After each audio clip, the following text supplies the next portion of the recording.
చేసే కార్యక్రమం జరుగుతూ ఉంది. ఒకసారి గమనిస్తే రెగ్యులర్ అప్పులు ఎంత ఉన్నాయని చెప్పి ఒకసారి గమనిస్తే నిజంగా ఈ డాక్యుమెంట్ ఒకసారి చూడాల్సిన అవసరం ఉంది. ఒకసారి అప్పులు ఎంత ఉన్నాయని చెప్పి గమనిస్తే 14 లక్షలు కాదు, 10 లక్షల కోట్లు కాదు, వాస్తవ అప్పులు ఎంత ఉన్నాయని చెప్పి చూస్తే స్టేట్ గవర్నమెంట్కి సంబంధించిన డైరెక్ట్ గవర్నమెంట్ డెట్ ఇది కూడా ఏంది, నేను మార్చ్ 31 దాకా కూడా తీసుకోవడం లేదు, జూన్ దాకా తీసుకుంటున్నా.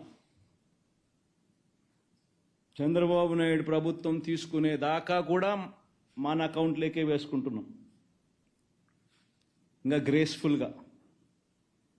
సో అందాక తీసుకుంటే కూడా చూసుకుంటే గవర్నమెంట్ డెట్ 5,18,000 కోట్ల రూపాయలు.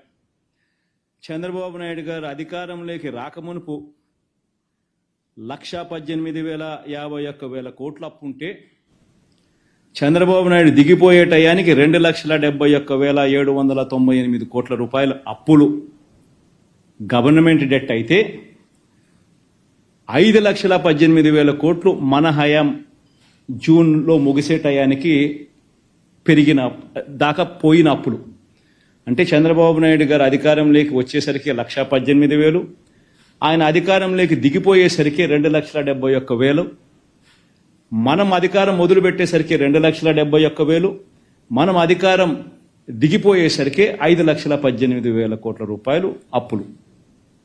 అంటే రాష్ట్రం మొత్తానికి ఈరోజు జూన్ 2024లో ఎంత అప్పులు ఉన్నాయి రాష్ట్రానికి అప్పులు అంటే 5,18,000 కోట్ల రూపాయలు అప్పులు ఉన్నాయి. ఈ అప్పుకు స్టేట్ గవర్నమెంట్ గ్యారంటీడ్ డెట్ కూడా కలుపుకుందామా